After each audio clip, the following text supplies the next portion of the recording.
Jean-François Beaufort. Jean-François Beaufort, c'est lui qui fait partie, donc il est secrétaire de l'UDA. L'UDA qui est donc le nouveau parti politique qui a fait son entrée aujourd'hui dans l'arène politique. Alors, monsieur Jean-François, bonjour. Bonjour, bonjour. Alors, pour les gens qui vous suivent sur www.diascongo.com, www.amourducongo.com, l'UDA vient de faire son entrée dans l'arène politique. Qu'est-ce que vous pouvez dire par rapport à cela?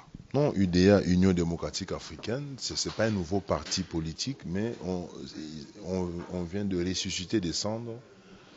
L'UDA, c'est un parti politique qui a existé depuis 1962 et son père fondateur, le martyr André Guillaume Loubaya, après sa mort, il y a eu une tentative de redynamiser les activités de l'UDA, mais ça n'a pas été le cas. Mais en 2013, c'est une nouvelle dynamique. Maintenant, l'UDA renaît. L'UDA, c'est un renouveau. C'est une force du changement. C'est la force de rupture avec l'ordre politique actuel. C'est la démocratie, c'est mettre avant tout l'intérêt du peuple congolais. Quel est votre plan d'action par rapport à cette renaissance nouveau?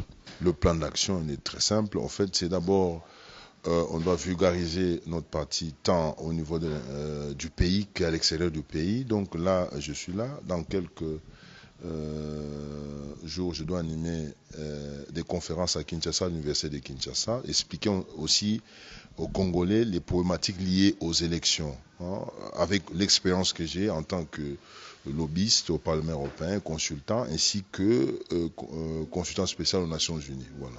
Alors, vous avez parlé tout à l'heure là de l'opposition qui veut rester toujours dans l'éternel pouvoir, l'opposition qui ne veut jamais aller coïncider avec les autres. Alors, la question que je me pose maintenant, que les gens se posent en se disant, pourquoi ne pas faire une alliance avec toute l'opposition pour sortir un candidat unique et par la suite, peut-être faire un gouvernement d'union nationale? Dans mon discours inaugural, je ne sais pas si vous m'avez bien saisi, je n'ai pas une alliance entre le nord et le sud, l'est et l'ouest. J'en appelle à ça, c'est notre vœu le plus cher qui est cette union en fait. Hein. J'ai même parlé de deux défis en fait, c'est que si nous voulons avoir un projet alternatif au régime de Kabila, parce qu'il ne faut pas seulement que Kabila parte en 2016.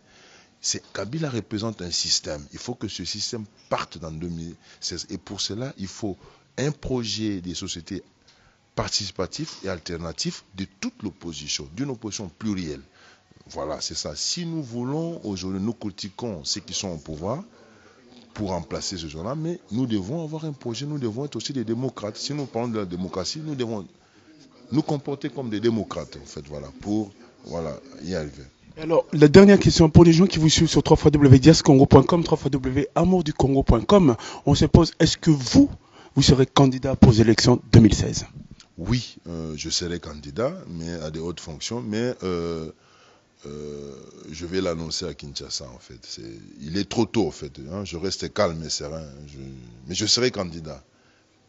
Sois sûr, je serai candidat. Mais le moment opportun, j'annoncerai ma candidature. Merci beaucoup, monsieur Jean-François. Nous étions ici donc à l'hôtel Léopold Bruxelles. Léopold Bruxelles, où s'est tenue aujourd'hui une conférence de presse de la réouverture, si on peut dire, ou bien la renaissance du parti UDA. Parti UDA, donc cette partie Union démocrate africaine dont M. Jean-François Beaufort est le secrétaire. Vous avez entendu, vous venez de le voir dans nos interviews où il a parlé, où il a expliqué un peu les enjeux qu'il y avait lors de ces élections 2016. Et vous avez entendu aussi notamment qu'il va être candidat président. Mais cela, il a dit qu'il va l'annoncer très bientôt. Alors restez toujours connectés et restez toujours branchés sur www.diascongo.com, www.amourducongo.com et suivez, surtout ne ratez pas. Merci beaucoup, c'était Fabrice Pembele.